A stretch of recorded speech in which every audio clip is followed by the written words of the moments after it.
ফুটবলের যে উত্তেজনা, যে উন্মাদনা ছিল একসময় বাংলায়, সেটি যেন আজকে আসলে আবার ফিরে এসেছে। বিশেষ করে চট্টগ্রামের দর্শকদের মাঝে আমরা আসলে যে পরিমাণ উচ্ছ্বাস উদ্দীপনা দেখছি, বাঁধ ভাঙা উচ্ছ্বাস বলা চলে যেটিকে, সেটি এই মুহূর্তে কিন্তু চট্টগ্রামের জমিয়তুল ফালা যে ময়দান, সে ময়দানে আমরা দেখছি, যেখানে বাইরে যে তুমুল বৃষ্টি, সে বৃষ্টি উপেক্ষা করে সবাই এসেছে, খেলা দেখছে, যেখানে সব শ্রেণী পেশার মানুষ তাদের সারাদিনের যে কর্মব্যস্ততা সেটি ফেলে, সেটা শেষ করে এখন এই মুহূর্তে জমিয়তুল ফালা ময়দানে হাজারো দর্শক বড় পর্দায় বাংলাদেশ সিঙ্গাপুর যে খেলা সেটি উপভোগ করছেন। আর এখানে আমরা যারা দেখছি সবার মাঝে দেখছি আসলে ব্যাপক উচ্ছ্বাস। সবাই আজকের ম্যাচে সবারই একটাই প্রত্যাশা, সিঙ্গাপুরকে যেন পরাজিত করতে পারে বাংলাদেশ, সেই স্বপ্ন সবাই দেখছে। যার কারণে কিছুক্ষণ পরপরই যখন আসলে ফুটবলটি যখনই গোল বক্সের সামনে নিয়ে যায় বাংলাদেশ দলের খেলোয়াড়রা, তখনই কিন্তু এখানে আসলে যে বাঁধ ভাঙা যে চিৎকার, যে উচ্ছ্বাস, সেটি কিন্তু আমরা দেখি। ফুটবলের ইতিহাসে এমন উত্তেজনা আসলে বহুদিন দেখা যায়নি। 80-90 দশকের যে ফুটবলের দিন ছিল, সেই দিনের আসলে বিনোদনের অন্যতম মাধ্যম ছিল এই ফুটবল। সে ফুটবল যেন আবার তার যে হারানো গৌরব, সেই গৌরব ফিরে পেয়েছে, এমনটি আসলে বলা চলে। আজকে অন্তত চট্টগ্রামের দর্শকদের যে উচ্ছ্বাস উদ্দীপনা দেখে তেমনটি আসলে বলা যায়।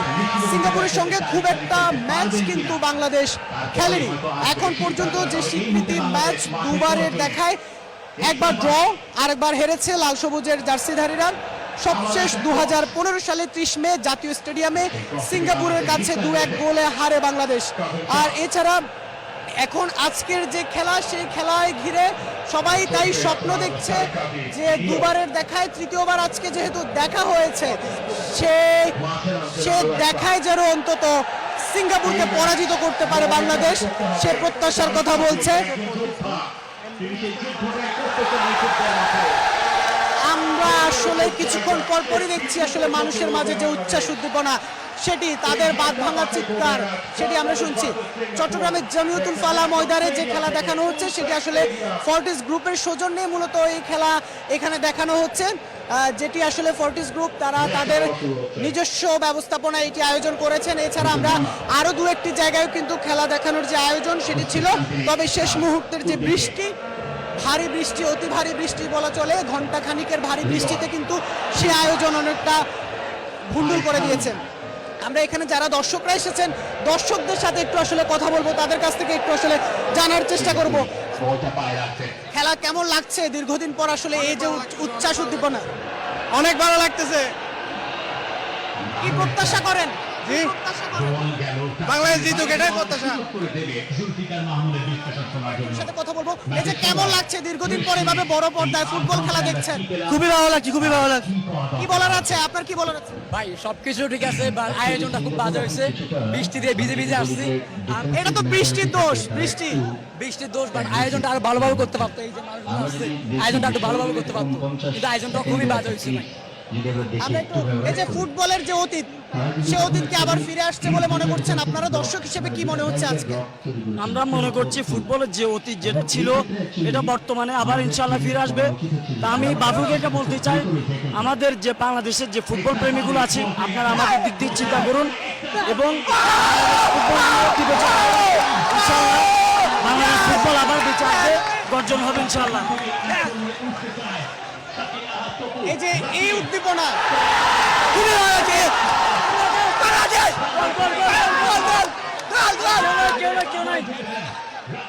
আমরা আসলে এখানে যারাই এসেছেন সবার মাঝে আমরা আসলে এত পরিমাণ উচ্ছ্বাস দেখছি। আমরা যদি একটু কথা বলে আপনার কাছ থেকে একটু জানার চেষ্টা করি, আসলে আজকে কেমন লাগছে দীর্ঘদিন পর আসলে এই আয়োজন, ফুটবলকে ঘিরে এত উদ্দীপনা, এত উন্মাদনা? আশা করি অনেক ভালো লাগতেছে। বাংলাদেশ জিতার পর্যন্ত গোল হবে, এখন একটু দিনতমা নাই, অনেক ভালো লাগতেছে, আমাদের বাংলাদেশ জিতবে। একটু যদি কথা বলার চেষ্টা করি, এই যে দীর্ঘদিন পরে এই উন্মাদনা কেমন লাগছে? খুবই ভালো লাগছে। আগে ফুটবলের একটা নতুন জোয়ার আসছে বাংলাদেশে, আশা করি এটা আরো বেশ কিছুদিন থাকবে, আজীবন থাকবে। আরো নতুন নতুন প্লেয়ার আসবে, প্রবাসী ফুটবলার বাবুবে আরো কাজ করবে, তৃণমূল নিয়ে কাজ করবে, আমরা এই আশাটাই করি। আমরা একটু আপনার সাথে একটু কথা বলি, কি প্রত্যাশা আজকে বাংলাদেশের ফুটবল আগামীতে কোথায় যাবে, কি প্রত্যাশা? আমরা তো আগে বাংলাদেশ মানুষ কখনো ফুটবল নিয়ে এতটুকু উন্মাদনা ছিল না। এখন আস্তে আস্তে ফুটবলের প্রতি বেশি আগ্রহ দেখাচ্ছে। আমরা আগের চেয়েও বেশি আরো আশা রাখি বাংলাদেশ এক সময় না এক সময় লাগবে, সময়ের ব্যবধানে অবশ্যই বিশ্বের মঞ্চে দাঁড়াবে। আমরা যদি একটু কথা বলি, এই যে এই দীর্ঘদিন পরে এই উন্মাদনা কেমন লাগছে, কি বলার আছে, সামনে কি প্রত্যাশা করেন? বাংলাদেশের আগের খেলা থেকে আজকের খেলা অনেক ডিফারেন্ট। আজকে আমরা অনেক এক্সাইটেড নিয়ে খেলা দেখতেছি। আমরা চাই আজকে বাংলাদেশ এক গোল হলে জিতবে, আমরা এই আশা রাখি। ধন্যবাদ। এই যে খেলা নিয়ে আর আপনাদের আরো কি পরামর্শ থাকতে পারে ফুটবলকে ঘিরে? আসলে খেলা তো যথেষ্ট খেলতেছে, এফোর্ট দিচ্ছে, বাট মূল ব্যাপার হচ্ছে মূল জায়গায় গিয়ে এখানে আমাদের ম্যানেজের স্বল্পতা ওটা কাটিয়ে উঠতে পারতেছে না অতটুকু। তো আমার যতটুকু মনে হয় অ্যাটাকিং পজিশনটা আর একটু ইমপ্রুভমেন্ট করলে আরো বেটার হয় এতটুকু। কারণ বিগত 4টা গোলের মধ্যে শুটের ক্ষেত্রে যথেষ্ট করে ম্যানেজ স্বল্পতা ছিল, ডিফেন্স যথেষ্ট ভালো, বাট সিঙ্গাপুরের সাথে করতে ডিফেন্সের সাথে মোটামুটি অ্যাটাকিংটা তেমন ইফেক্টিভ মনে হলো না, এতটুকুই আর কি। একটু বলেন, হ্যাঁ আপনি কি বলতে চাচ্ছিলেন, বলেন কি প্রত্যাশা? আমাদের অ্যাটাকিং ভালো, তবে আমাদের একদম ফরওয়ার্ড দরকার আন্তর্জাতিক মানের। তা আমাদের ব্যতিক্রম আছে, আমাদের কিউবা মিচেল আছে। আমরা চাইলে আমরা কিউবা মিচেলকে খেলাতে পারতাম। দুঃখের ব্যাপার হলে আমাদের বাবাকে চাইনি কিউবা মিচেল জন্য খেলাই, আমরা চাই কিউবা মিচেল জন্য খেলাই। আমরা আসলে দর্শক, সব শ্রেণীর পেশার দর্শক, তারা আসলে তাদের যে মতামত সে মতামত জানাচ্ছে। আমরা একটু যদি জানার চেষ্টা করি ফুটবলকে ঘিরে কি প্রত্যাশা করেন আগামীতে? আমি শুধু এটি বলবো, এই খেলা নিয়ে শুধু চট্টগ্রাম নয় সমগ্র বাংলাদেশের ফুটবলের নবজাগরণ সৃষ্টি হয়েছে। মিডিয়াল প্লাস চট্টগ্রাম জোন এবং বাংলাদেশ ফুটবলের যারা সমর্থক আছে তারা সবাই আজকে রাস্তায় নেমে এসেছে। বিশাল ফ্যানজনে খেলা দেখানো হচ্ছে। আমার দৃঢ় বিশ্বাস আজকের এই ম্যাচে বাংলাদেশ একটা ভালো রেজাল্ট করলে এই ক্রেজটা আরো বেড়ে যাবে এবং আমি চ্যানেল 24 এর মাধ্যমে বাংলাদেশ ফুটবল ফেডারেশনের সভাপতি দাবি জানাবো বাংলাদেশ ইন্ডিয়া অথবা বাংলাদেশ হংকং ম্যাচ চট্টগ্রাম স্টেডিয়ামে আয়োজনের জন্য। আমরা শুনছিলাম দর্শকদের সব ধরনের যে মতামত, পরামর্শ, তাদের যে ফুটবলকে ঘিরে যে প্রত্যাশা সেটি কিন্তু আসলে তারা জানান দিচ্ছেন। এখানে যেমনটি বলছিলাম দর্শক, চট্টগ্রামে কয়েকটি জায়গায় মূলত আয়োজন রাখা হয়েছিল, তবে বৃষ্টির কারণে কিন্তু আসলে এখন এই মুহূর্তে শুধুমাত্র জমিউল ফালা যে ময়দান, সে ময়দানে এই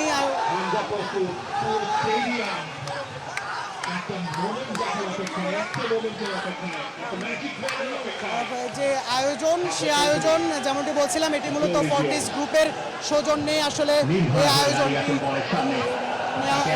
আয়োজন করা হয়েছে। তারা তাদের যে নিজস্ব ব্যবস্থাপনা এই আয়োজন করেছে।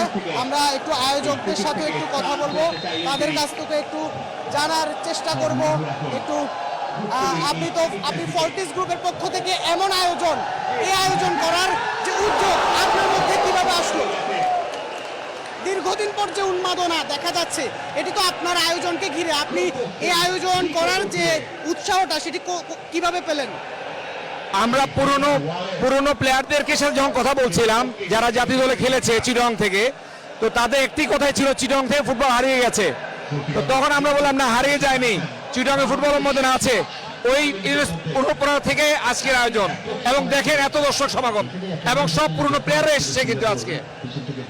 ভবিষ্যতের জন্য কি প্রত্যাশা? ভবিষ্যতে আরো কি কি আয়োজন রাখবেন বলে মনে করছেন, কি আশা করেন, প্রত্যাশা করেন? আমরা ভবিষ্যতে চিটং মেয়রের সাথে কথা হয়েছে, চিটং এ আমরা আবার লিগ চালু করব বাফুফের উদ্যোগে, এবং চট্টগ্রামে চেষ্টা করতেছি একটা স্পেশাল ফ্র্যাঞ্চাইজি লিগ আয়োজন করার জন্য। আর আপনারা জানেন ফর্টিস গ্রুপ থেকে আমরা 2টা মাঠ করছি সিটি কর্পোরেশনের সাথে, আমরা নিয়মিত খেলাধুলার ব্যবস্থা করবো চট্টগ্রামে। অসংখ্য ধন্যবাদ। আমরা শুনছিলাম ফোর্টিস গ্রুপের ব্যবস্থাপনা পরিচালক শাহাদাত হোসেনের বক্তব্য, যিনি আসলে এই আয়োজন করেছেন। আমরা আরো একটু কিছু মানুষ, সাধারণ দর্শকদের সাথে কথা বলবো। বাংলাদেশের ফুটবলের আজকে যে উন্মাদনা দেখছেন, আপনারা তো ছোটবেলায় দেখেছেন, আবার সেই উন্মাদনা ফেরত এসেছে কিনা, সামনে কি প্রত্যাশা করেন?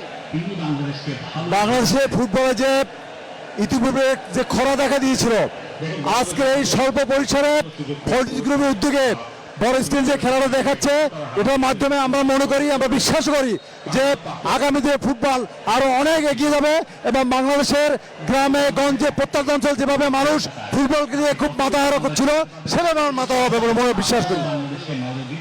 আপনার কাছ থেকে যদি একটু বাংলাদেশের ফুটবলের ভবিষ্যৎ নিয়ে কোনো পরামর্শ। আপনারা আজকে দেখতে পাচ্ছেন ফোর্টিস গ্রুপের সম্মানিত কর্ণধার এবং শাহাদাত ভাই এই বড় স্ক্রিনে ফুটবলের আয়োজনের ব্যবস্থা করেছেন। আবার নতুন করে বাংলাদেশের ফুটবলের যে ঐতিহ্য সেটি ফিরে আসবে।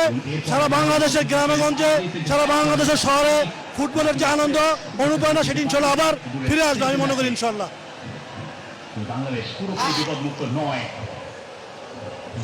ছোটবেলায় ফুটবলের যে উন্মাদনা ছিল, সেই উন্মাদনা কি ফেরত আসছে বলে মনে করছেন?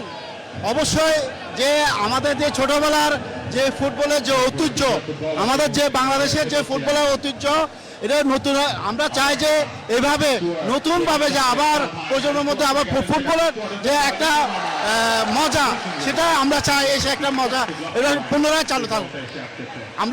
আমরা চাই যে এটা পুনরায় চালু থাকুক। এটা এই যে ঐতিহ্য ফুটবলার, যে হাডুডু ফুটবল, এটাই আমাদের বাংলাদেশের মধ্যে একটা ঐতিহ্য। শুনছিলাম সব শ্রেণী পেশার দর্শকের কিন্তু একই সব শ্রেণী পেশার দর্শকের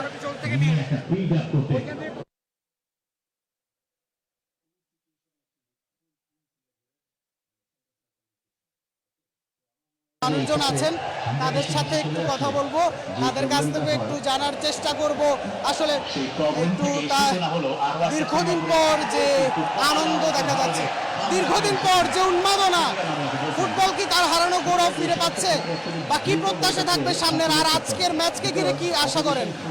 আমি একজন ফুটবল প্লেয়ার, তবে আমি বলবো আগামীতে বাংলাদেশ এখন যেভাবে খেলতেছে তার থেকে আরো ডেভেলপ করুক, এটাই আমাদের প্রত্যাশা। তবে আজকের খেলা খুব ফাইট চলতেছে, খুবই সুন্দর এবং মন মতো দেখার মতো, এবং আমি আশা করি আমাদের বাপুপে যেন আরো সুন্দর এবং আকর্ষণীয় করে তুলে বাংলাদেশকে ফুটবলের একটা স্বর্গরাজ্য যেন করতে পারে। আমরা যেন অতীতের সেই গৌরব যেন ফিরে পাই। 86-91-তে বাংলাদেশ যেভাবে ছিল, এই মাত্র বল নিয়ে ঢুকে গেল, 86-90-91 দিকে যেভাবে বাংলাদেশের ফুটবল ছিল, সালাউদ্দিন, মুনায়েম মুন্না, কায়সার হামিদ, সেই ধরনের ফুটবল যেন প্লেয়াররা আমাদের দেশে ফিরে আসে, আমরা সেটাই প্রত্যাশা করতেছি এবং ওদের ভবিষ্যৎ আসবে, সেটাই আমাদের কাম্য। আমরা আরেকজন সাবেক খেলোয়াড়ের সাথে কথা বলবো। আপনি তো চট্টগ্রামে ফুটবল খেলেছেন এক সময়, এখন এই যে আজকে নতুন করে এই আয়োজন, মানুষের মাঝে এই উচ্ছ্বাস, আপনার নিজের কাছে একজন ফুটবলার হিসেবে কেমন লাগছে? সামনে কোথায় দেখতে চান বাংলাদেশের ফুটবলকে? আমি ফুটবলার নই, তারপরেও বলতেছি যে আমি যে গত 17 বছর তিল তিল করে বাংলাদেশের মানুষ থেকে এই ফুটবলের যে উন্মাদনা, সেটা হারিয়ে গিয়েছিল। এখন এই পট পরিবর্তনের পর বাংলাদেশে আবার সেটা ফিরে এসেছে। আমি বাংলাদেশ ফুটবল ফেডারেশনের তাবিল আওয়াজ স্যারকে আমি ধন্যবাদ জানাই যে বাংলাদেশের মানুষের কাছে এই উন্মাদনা আবার ফিরিয়ে দিয়েছে, ফুটবলকে ফিরিয়ে দিয়েছে। এই জন্য আমরা তাবিল আওয়াজকে এবং পাশাপাশি আমাদের ফোর্টিস গ্রুপের শাহাদাত ভাইকে ধন্যবাদ জানাই যে উনি আমাদেরকে এই খেলাটা উপহার দিয়েছেন। আমরা এই বড় স্ক্রিনে দেখতে পাচ্ছি ওনার জন্য, এই জন্য আমি আবারও ধন্যবাদ জানাই। আমরা আসলে এখানে একেবারে বয়োজ্যেষ্ঠ একজন মানুষকে দেখছি আসলে, যিনি অনেকটা লাঠি হাতে কিন্তু ফুটবল দেখতে এসেছেন। সেই লাঠি হাতে যে চাচা খেলা দেখতে এসেছেন, তার কাছ থেকে একটু জানার চেষ্টা করব। চাচা, এই যে লাঠি হাতে এসেছেন, এই উন্মাদনা কেমন লাগছে? বাংলাদেশ ভালো খেলতে আছে, এরকম চাই বাংলাদেশ। আমরা এখানে আসলে ওই মাঝখান জায়গা থেকে অপোনেন্টের শোল্ডার দেখে রানগুলো মিস সব- করাটা অনেক সময় আমরা আপনার একটু অভিব্যক্তিটা জানতে চাই, কেমন লাগছে দীর্ঘদিন পর এই আয়োজন দেখে? তো ওইখানে আপনি যত কমফোর্টেবল বিসমিল্লাহির রহমানির রহিম। আজকের এই বিশাল আয়োজনে যার উদ্যোগে আজকে আমরা এই খেলা উপভোগ করতে পারছি, আজকে অনেক দিন পর, অনেক বছর পর, দীর্ঘ 1.5 যুগের কাছাকাছি সময়ের পর আমরা আসলে এই এলাকাবাসী খুব উৎফুল্ল এবং আমরা ধন্যবাদ জানাই এলাকাবাসীর পক্ষে, যারা এখানে আছে যুব সমাজের পক্ষে, আমাদের এলাকার কৃতি সন্তান ফরিজ গ্রুপের চেয়ারম্যান সত্ত্বাধিকারী জনাব সাদাত ভাইকে এবং যারা উপস্থিত হয়েছেন সকলকে আমাদের এলাকাবাসীর পক্ষ থেকে ধন্যবাদ জানাই এবং সেই সাথে আমি সকলকে খেলা উপভোগ করার জন্য অনুরোধ জানাচ্ছি। আশা করি আমরা বাংলাদেশের বিজয় আজকে আসবেই ইনশাল্লাহ। বাংলাদেশি সমর্থক, অসংখ্য সমর্থক আজকে মাঠে নেমেছে, খেলা দেখছে এবং খেলাকে উপভোগ করছে। ধন্যবাদ। অসংখ্য ধন্যবাদ। আমরা শুনছিলাম আসলে সব শ্রেণী পেশার মানুষের বক্তব্য, আসলে সবারই অভিমত, সবারই আবেগ অনুভূতি সবই আসলে সবারই অনেকটা একই রকম। সবাই আসলে ফুটবলের যে হারানো অতীত, সে হারানো অতীতকে সবাই ফিরে পেতে চান। সেজন্য আজকের যে আয়োজন, সেই আয়োজন তাদের কাছে আসলে একেবারে ভিন্নধর্মী এবং এই আয়োজন আসলে তারা টিমে সেন্ট্রাল এরিয়া দিয়ে আপনাকে কিন্তু খেলাটাকে শেষ করতে দিবে না। তো এই ক্ষেত্রে যেটা বারবার বলছিলাম যে যখন আমাদের পজিশন বল থাকে, সিঙ্গাপুর যখন তার ওভার হাফে নেমে যায়, তাহলে স্পেসটা কোথায় থাকে অ্যাকচুয়ালি? ওয়াইড এরিয়াতে। তার মানে হচ্ছে যে আপনাকে দ্রুত বল সার্কুলেট করতে হবে from one central back to opposite central back, sometimes toward the right full back or left full back, then you can explore the flank area. আপাতত জমিয়তুল ফালাহ ময়দানে ফ্ল্যাঙ্ক দিয়ে এবার অবশ্য অ্যাটাকে যাওয়ার চেষ্টায় ছিল সিঙ্গাপুর। সামি সাইহান ম্যাচ সেটি বড় পর্দায় সরাসরি আদলি। দেখানো হচ্ছে। তো এই ছিল চট্টগ্রামের জমিয়তুল ফালাহ ময়দান থেকে আবার সেই হামি সাইহান, ফারিস হারুন,